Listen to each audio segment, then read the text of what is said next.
Based on Wheatstone Setu, Wheatstone bridge. ठीक है, आज का न्यूमेरिकल हमारा इसके व्हीटस्टोन सेतु ब्रिज पर आधारित होगा। ठीक है, ये जो व्हीटस्टोन सेतु है इससे आपका एक न्यूमेरिकल लॉन्ग में आता है और बहुत इम्पोर्टेंट है बोर्ड एग्जाम के लिए। ठीक है, आपको ये बहुत अच्छे से देखना है। अगर आपने एक सर्किट को आराम से समझ लिया तो आप फिर वैल्यू ही पेपर में चेंज होती हैं, आप आराम से इसको लगा दोगे।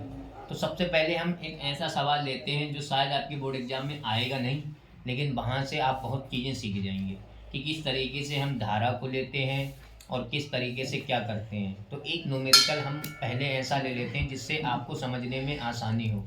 इसके बाद जो है फिर हम ऐसा सवाल करेंगे जो बोर्ड एग्जाम में आने की पूरी पॉसिबिलिटी है, क्योंकि प्रीवियस ईयर का क्वेश्चन लेंगे। तो सबसे पहले हम एक सर्किट बना लेते हैं व्हीटस्टोन सेतु।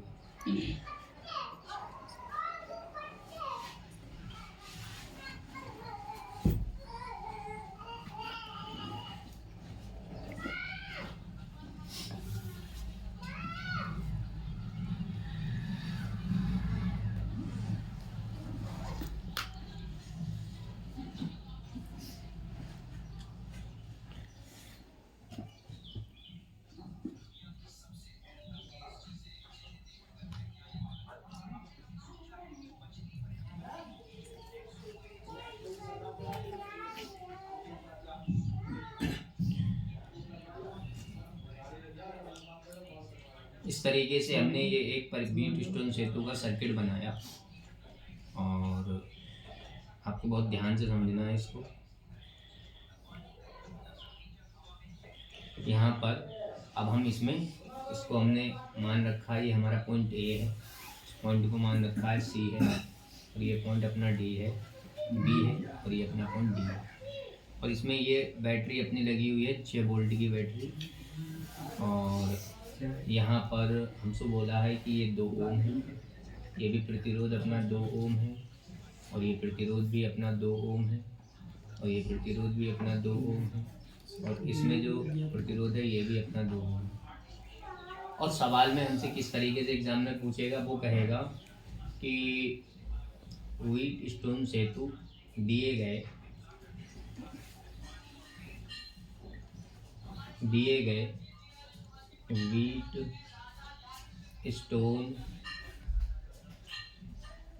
व्हीटस्टोन सेतु में IG का मान ज्ञात कीजिए। देखिए स्टूडेंट, ये जो सवाल है आपका, ये बोर्ड एग्जाम के पॉइंट ऑफ व्यू से इम्पोर्टेंट नहीं है, पहले मैं बता दे रहा आपको, लेकिन इसके बाद जो मैं सवाल कराऊंगा आपको वो बहुत इम्पोर्टेंट होगा। लेकिन अगर आप उस सवाल को समझना चाहते हैं तो सबसे पहले आपको ये सवाल समझना होगा कि किस तरीके से हम IG का मान निकालते हैं। सबसे पहले हम लोग ये देखेंगे कि ये हमारा जो व्हीटस्टोन सेतु है ना, ये संतुलन की अवस्था में है भी या नहीं।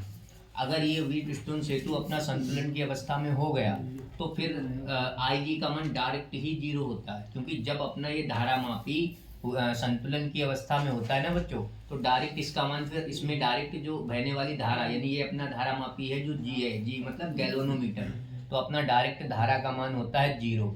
तो सबसे पहले हम यही चेक करेंगे क्या अपना ये जो परिपथ है ये अपना, हम कह सकते हैं संतुलन की अवस्था में है या नहीं। तो सबसे पहले हम देखेंगे कि संतुलन की अवस्था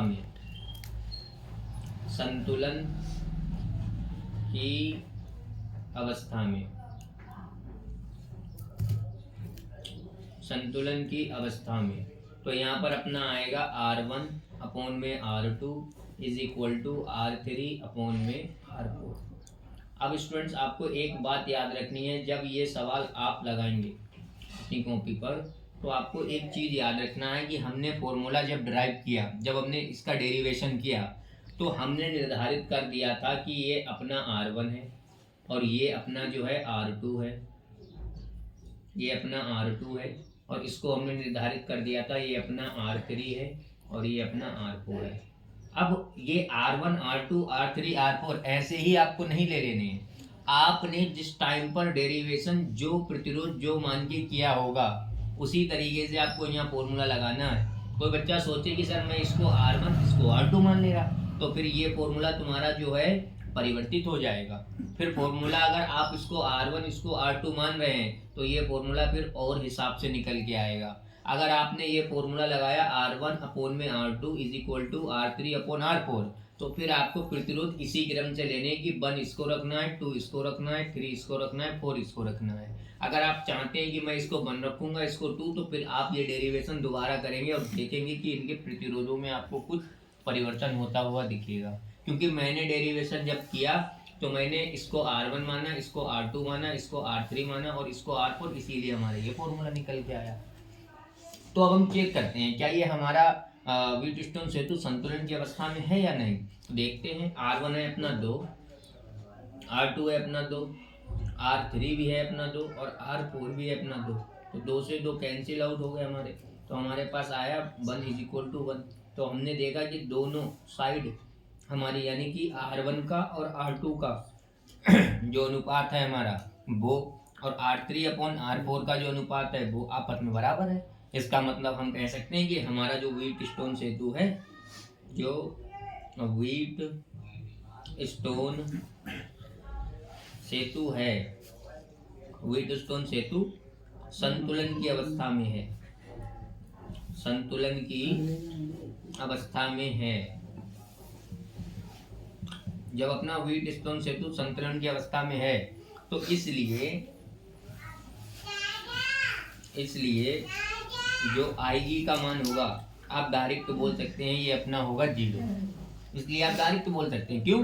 क्योंकि जब व्हीटस्टोन सेतु अपना संतुलन की अवस्था में होता है तो धारामापी की सुई बिल्कुल जीरो विक्षेप पर होती है। तो IG का मान अपना 0 निकल के आ गया। हो गया सवाल हमारा धारा। अच्छा, यहाँ पर मैं आपको एक चीज और समझा दूं, क्योंकि अभी मैं एक क्वेश्चन दूंगा वहां पर आपको धारा समझनी होगी। जैसे मान लीजिए 6 वोल्ट की बैटरी है, जैसे ही आप इसको हम कह सकते हैं इसका स्विच ऑन करेंगे तो आपकी परिपथ में धारा आपको नजर आएगी। मान लीजिए I धारा चली, और जब आपकी I धारा चली तो यहाँ तक आपकी I ही धारा चली, कोई दिक्कत नहीं।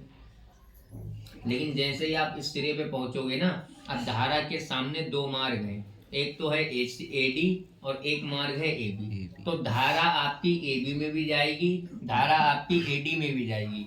तो मान लेते हैं कि मान लीजिए आपकी धारा जो AB है इसमें धारा आपकी चली गई I1, और जो आपकी AD है इसमें मान लेते हैं धारा आपकी चली गई I2।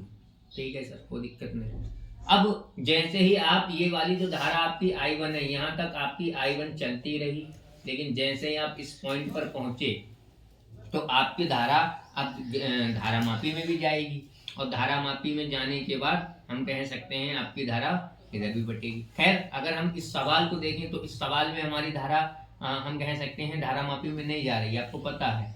तो मान लेते हैं कि अगर यहाँ पर मैं कुछ वैल्यू परिवर्तित कर दूं, जैसे कि मैं इस सवाल में वैल्यू परिवर्तित करे दे रहा है। जैसे मान लीजिए मैंने यहाँ पर वैल्यू रख दी 100, मैंने कह दिया कि ये वैल्यू अपनी है 100 और ये वैल्यू जो है 2 ओम की जगह मैंने रख दी 10 ओम। मैंने कहा ये वैल्यू है अपनी 10 ओम, तो मैंने यहाँ पर रख दिया 10 ओम, ठीक है। और यहाँ पर मैंने वैल्यू कर दी 5 ओम, और यहाँ पर मैंने वैल्यू कर दी 60 ओम, और यहाँ पर मैंने रेजिस्टेंस कर दिया 15 ओम, ठीक है। और यहाँ पर मैंने बैटरी कर दी 10 वोल्ट। इतना मैंने इसमें चेंजेस कर दिया। अगर स्टूडेंट्स आप अब देखेंगे तो ये जो आपका व्हीटस्टोन सेतु है ये आपको संतुलन की अवस्था में नहीं दिखेगा, और जब ये आपका व्हीटस्टोन सेतु संतुलन की अवस्था में नहीं रह गया तो बेटे अब अपना जो बोर्ड एग्जाम के पॉइंट ऑफ व्यू से ये न्यूमेरिकल बन गया ना, ये अपना बन चुका है मोस्ट इम्पोर्टेंट, ये इम्पोर्टेंट से अपना बन चुका है मोस्ट इम्पोर्टेंट। तो आपको यहाँ पर ध्यान ये रखना है कि यही सवाल 5 नंबर में आपको मिलता है बोर्ड एग्जाम में। व्हीटस्टोन सेतु का डेरिवेशन नहीं पूछा जाता है, व्हीटस्टोन सेतु का ज्यादातर 5 नंबर का न्यूमेरिकल पूछा जाता है। तो जिस बच्चे ने अब इसको अच्छे से देख लिया, समझ लो वो पेपर में लगाया आएगा। क्यों? क्योंकि मेथड आपका सेम रहेगा। जो मैं आपको बताऊंगा आपने अगर वो चीजें ध्यान रख ली तो समझ लीजिए फिर आपके बाएं हाथ का खेल अर्थात आपकी कैलकुलेशन पे डिपेंड करेगा कि आपकी कैलकुलेशन कैसी है। तो तो सवाल ये था, यहाँ पर I1 धारा चल रही थी, परिपथ हमारा अब जो है हम कह सकते हैं संतुलन की अवस्था में रह नहीं गया। तो इसका मतलब धारा जो है हमारी यहाँ पर जब I1 आई, तो मान लेते हैं धारा मापी में जो धारा गई, वैसे तो हम I लिखते हैं, लेकिन पहचान के लिए क्योंकि ये गैल्वेनोमीटर में जा रही है इसलिए हम G लगा देते हैं कि धारा हमारी IG चली गई है गैल्वेनोमीटर अर्थात धारा मापी में। और जो अपनी शेष धारा बची, अगर मैं आपसे पूछूं कि I1 में से IG इसने खा ली, तो फिर शेष धारा AC में कितनी गई होगी, तो आप कहेंगे कि सर I1 धारा थी, उसमें से IG धारा चली गई, वो निकाल दो, बाकी जो रह गई होगी I1 में से वो AC में चली गई। बहुत बढ़िया बात है। हमने कहा इधर से आ रही है अपनी IG धारा, इधर से अपनी धारा आ रही है IG, और इधर से अपनी धारा आ रही है I2। तो अगर मैं आपसे पूछूं यहाँ धारा कितनी गई, तो आप कहेंगे कि I2 प्लस में IG, क्योंकि दोनों का योग हो जाएगा। अब इधर से अपनी धारा आ रही है I1 माइनस IG, और इधर से अपनी धारा आ रही है I2 प्लस IG। तो जब ये दोनों धाराएं इस पॉइंट से निकल के इधर आएंगी, तो फाइनली आपको धारा मिलेगी I। कैसे सर, कैसे? देखिए बच्चों, आपको एक चीज तो पता ही है कि अगर मैं I हमारी दो हिस्सों में टूटी, I जो है हमारी दो हिस्सों में टूटी, I1 प्लस I2 में टूटी, और ये किसके बराबर होगी? आंसर है I के बराबर होगी सर, क्योंकि I ही तो हमारी I1 प्लस I2 है। तो आप देखिए यहाँ से धारा कितनी आ रही है, आपका आंसर होगा I1 माइनस I की। और इधर से अपनी धारा कितनी आ रही है, इधर से अपनी धारा आ रही है I2 प्लस IG, और ये धारा आ रही है अपनी, तो IG से कैंसिल आउट हो गई IG। यहाँ पर अपने पास I1 प्लस I2 और इज इक्वल टू अपनी ये किसके बराबर है? आंसर है I के। तो आप खुद देख लीजिए कि जितनी धारा चलती है घूम फिर के उतनी ही धारा वापस आती है, यानी इसीलिए मैंने लिखा कि यहाँ धारा आएगी, अपनी I धारा निकल के आएगी।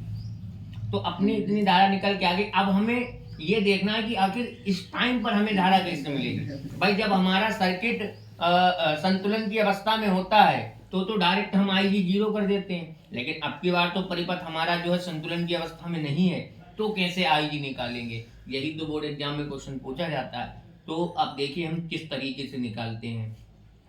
इससे पहले आपको स्टूडेंट्स कुछ बातें ध्यान रखनी है। इस यहाँ पर आपको देखनी है किस तरीके से हम धारा को निकालेंगे।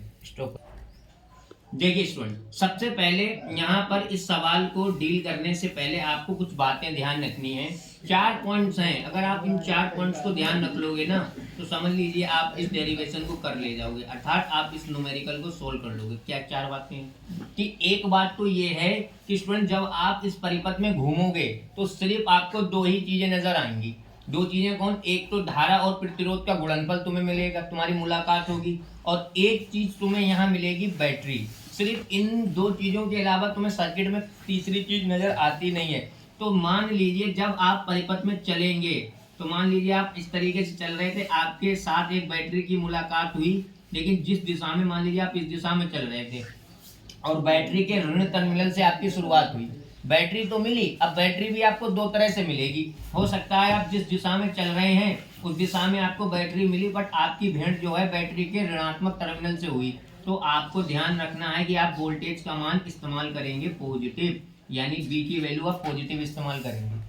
अगर मान लीजिए आप इसी दिशा में चल रहे थे, लेकिन आपकी मुलाकात ऐसे हो गई बैटरी के धनात्मक टर्मिनल से, तो फिर आप यहाँ पर जो बैटरी इस्तेमाल करेंगे वो इस्तेमाल करेंगे। यहाँ पर थोड़ी सी मिस्टेक कि यहाँ पर आपने क्या, ऋणात्मक टर्मिनल है तो आपको ऋणात्मक ही मान लेना है, और यहाँ पर आपने लेना है पॉजिटिव मान।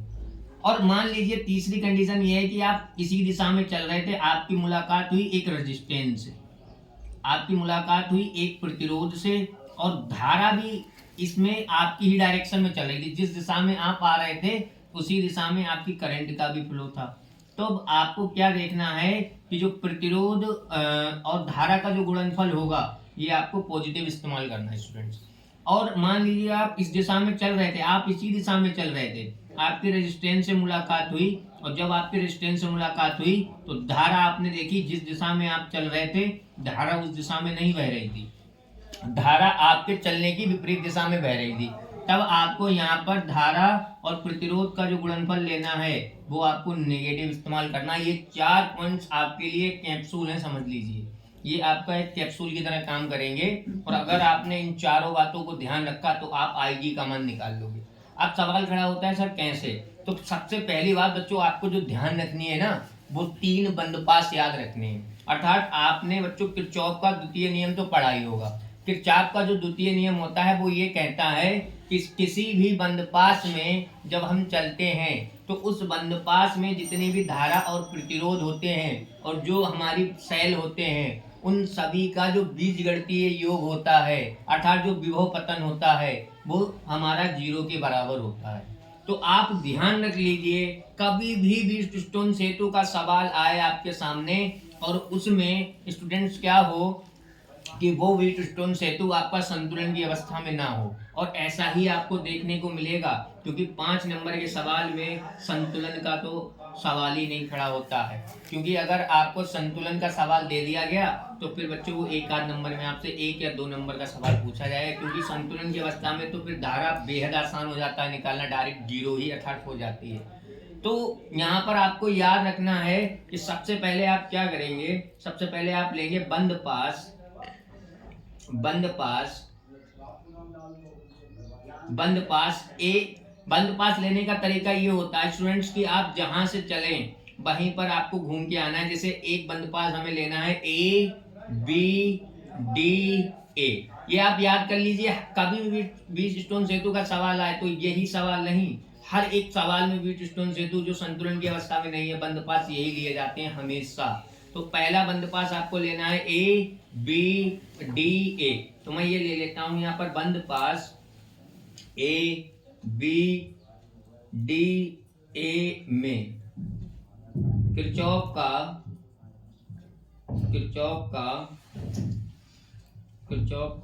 द्वितीय नियम लगाने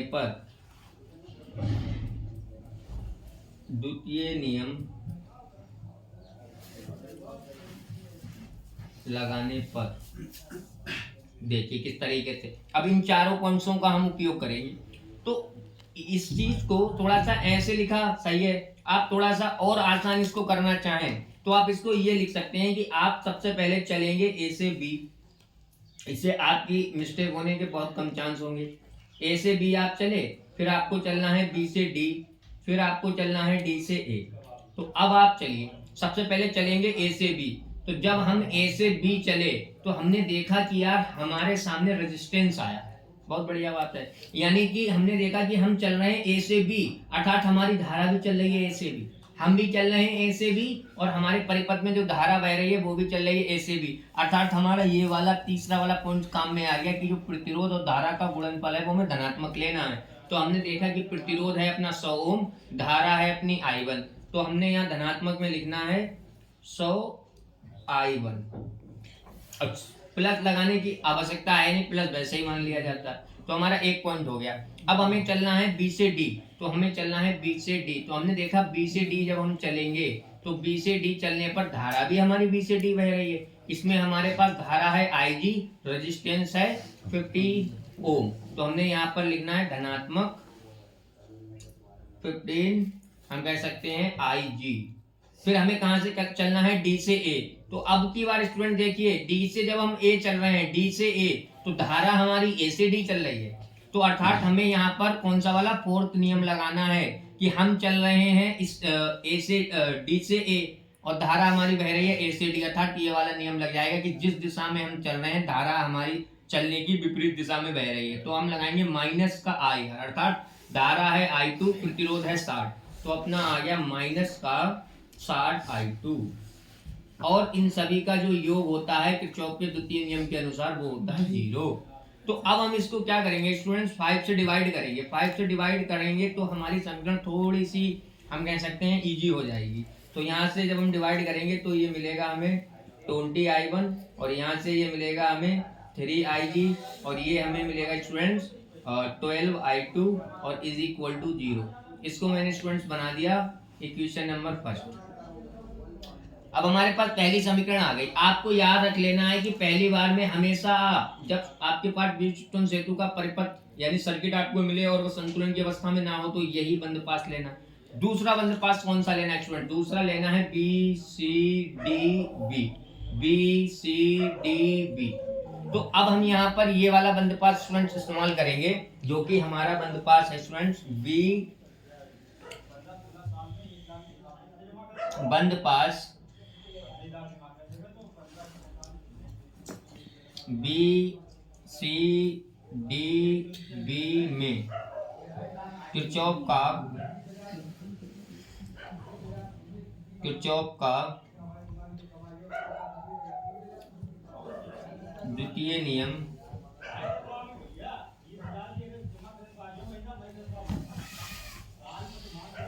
लगाने पर। चलिए लगाते, फिर से हम इसी फॉर्मेट में इसको लिखेंगे। तो हमने देखा कि हमें सबसे पहले चलना है बी से सी, फिर हमें चलना है सी से डी, फिर हमें चलना है डी से बी। चलिए स्टूडेंट्स स्टार्ट करते हैं। तो बी से सी जब चलेंगे तो हमने देखा बी से सी जब हम चल रहे हैं तो धारा भी हमारी बी से सी ही प्रवाहित हो रही है, I1 माइनस आई जी। रेजिस्टेंस इस टाइम पर अपना है 10 ओम। तो हमने ये लिखा कि 10 और I1 माइनस का IG, ठीक है। फिर हमें चलना है सी से डी। तो जब हम सी से डी चले तो हम चल रहे हैं सी से डी और करंट हमारी फ्लो हो रही है डी से सी। तो नेगेटिव का साइन दे देना है आपको। इस टाइम पे अपना रेजिस्टेंस है 5 और हम कह सकते हैं कि हमारी जो धारा है वो है I2 प्लस में I1 IG। और इसके बाद हमें कहाँ चलना है, डी से बी। तो जब हम डी से बी चले तो हमारी धारा हमें चलना है डी से बी। तो डी से बी चलेंगे तो हमारी धारा चल रही है बी से डी और हम चल रहे हैं डी से बी। तो फिर से हमें यहाँ पर एक नेगेटिव का साइन देना है और ये अपना आ जाएगा 15 IG और इन सभी का योग जो अपना है वो होगा 0 के बराबर। तो यहाँ पर भी हम 5 से डिवाइड करेंगे तो अपना आएगा 2I1 माइनस का IG, माइनस यहाँ 5 कैंसिल आउट होंगे तो अपना आएगा I2 I1G और यहाँ से अपना आएगा 3IG इज इक्वल टू 0। ये आ जाएगा अपना। अब स्टूडेंट्स हम क्या करेंगे, इसमें मल्टीप्लाई कर लेंगे। तो जब मल्टीप्लाई अपने करेंगे तो अपना आएगा निकल के यहाँ से अपना आएगा 2I1 माइनस 2I, यहाँ से आएगा अपना 2I1 माइनस का 2IG माइनस का I2 माइनस का IG और माइनस का 3IG इज इक्वल टू 0। तो स्टूडेंट देखिए I1 अपने पास केवल एक ही बार है तो इसको ऐसे ही लिख दीजिए।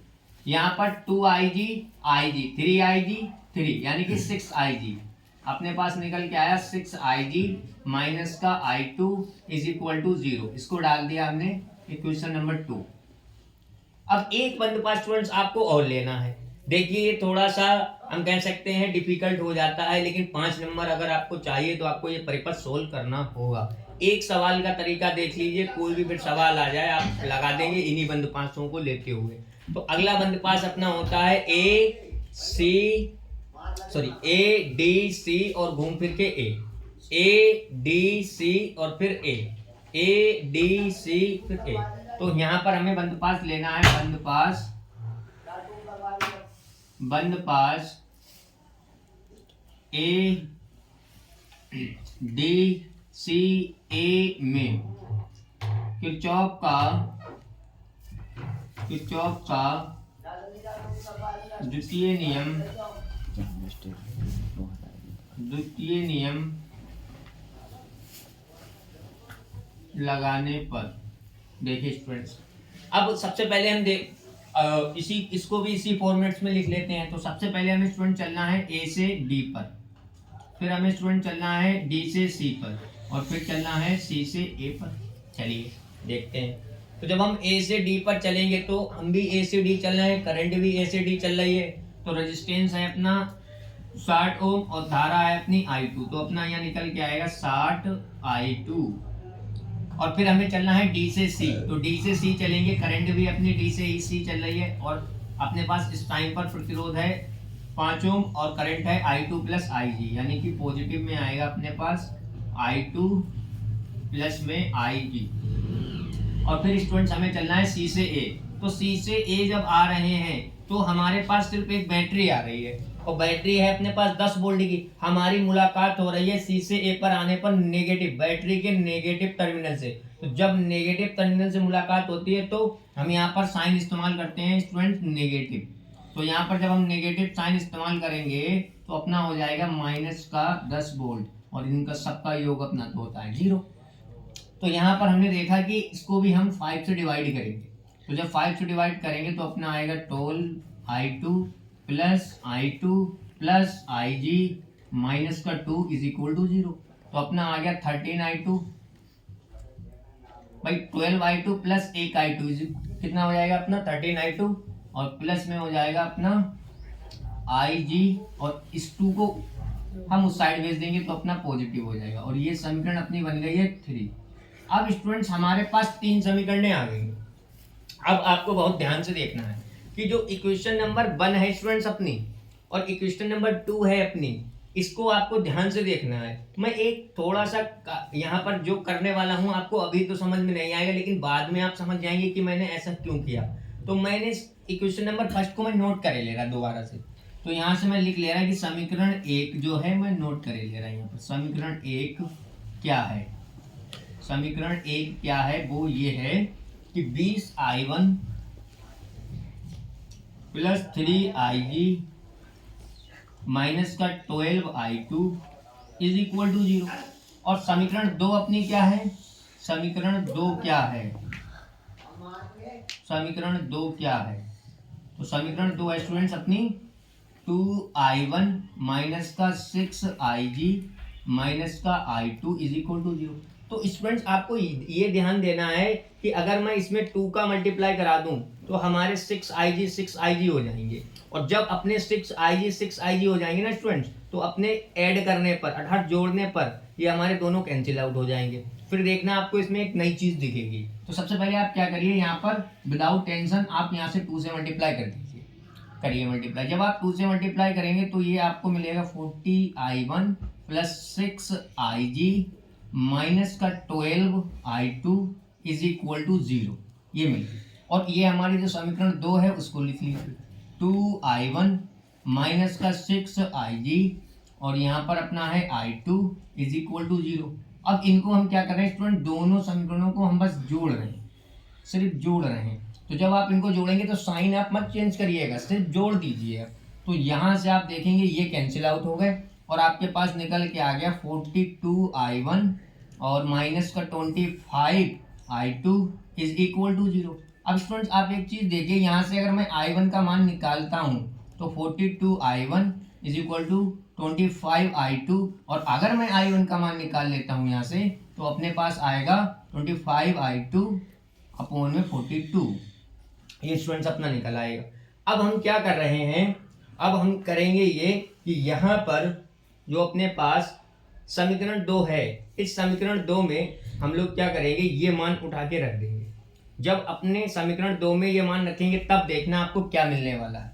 तो हम यही कार्य कर रहे हैं कि i1, देखिए समीकरण 2 में ये मान रख दीजिए आप। जब आप समीकरण 2 में ये मान रखेंगे समीकरण 2 से, तो आप देखिए क्या होने वाला है। तो अपना है 2 और i1 की वैल्यू अपने लोगों ने निकाली है 25/42 i2, 25/42 i2, साथ में अपना है 6ig और अपना यहाँ से आएगा i2 इज इक्वल टू 0। तो स्टूडेंट्स अगर आप यहाँ से 2 से इसको कैंसिल आउट करेंगे तो ये आपका 21 बार में लगभग डिवाइड हो जाएगा और आपके पास आया 25i2 और अपॉन में 21 माइनस का 6ig और माइनस का i2 इज इक्वल टू 0, ये अपना निकल आया। अब जब आप इसका एलसीएम लेंगे तो आप देखिए आपको क्या मिलने वाला है। जब आप इसका एलसीएम लेंगे तो आपको एलसीएम मिलेगा 221 और यहाँ पर आपका हो गया 25i2 और यहाँ पर आपको मिलेगा 126ig और यहाँ पर आपको मिलेगा i2, यहाँ पर आपको मिलेगा 21i2 और इज इक्वल टू 0। जब स्टूडेंट्स आप 21 की 0 में मल्टीप्लाई करेंगे तो ये तो आपका 0 हो गया और 25i2 में से आप घटा दीजिए 21i2 तो अपना आएगा 4i2 माइनस का 126ig और ये अपना निकल के आएगा कितना, ये आएगा अपना 0 और इसको हमने डाल दिया समीकरण नंबर 4। 3 तो पहले ही बना चुके थे 4। अब देखिए स्टूडेंट इतना करने से आप सोच रहे होंगे यहाँ से यहाँ तक कि सर आप कर क्यों रहे थे। देखिए हम इसलिए स्टूडेंट्स कर रहे थे क्योंकि हमको चाहिए है IG, ठीक है IG चाहिए। तो आप एक बार समीकरण 3 पे नजर डालिए। आप जब समीकरण 3 पे नजर डालेंगे ना तो आपको एक बहुत अच्छी बात मिलेगी। अच्छी बात क्या मिलेगी देखने को, देखिए स्टूडेंट, समीकरण 3 जो है ना अपनी I2 और IG की फॉर्मेट में है, और समीकरण 4 स्टूडेंट कैसी है, ये भी I2 और IG की फॉर्मेट में। अगर मैं यहां से I2 और I2 को कैंसिल आउट कर दूं तो अपना बचेगा सिर्फ क्या, IG, और अपने को चाहिए भी क्या, IG। बस अपना कार्य हो जाएगा कंप्लीट। तो यही अपने को करना है स्टूडेंट कि यहाँ पर अपने पास है 13 I2 plus IG is equal to 2। ये कहाँ से उठा ली, ये समीकरण 3 है स्टूडेंट्स। और यहाँ से 4I2 माइनस का 26 IG इज इक्वल टू 0। तो मैं यहाँ पर विलोपन विधि लगा दूंगा। यहाँ 4 है तो यहाँ पर मैं 4 से मल्टीप्लाई करूंगा, यहाँ 13 है जो मैं 13 से मल्टीप्लाई करूंगा। ये अपना आ जाएगा 52I2 और ये अपना आ जाएगा 4IG और ये अपना 8 आ गया। ठीक है स्टूडेंट्स, अब यहाँ पर मल्टीप्लाई करेंगे तो ये भी अपना आएगा 42I2 और यहाँ पर अपना आएगा 1638। जब आप मल्टीप्लाई करेंगे कापी के तो अपना ये आ जाएगा और यहाँ पर अपना आ गया 0।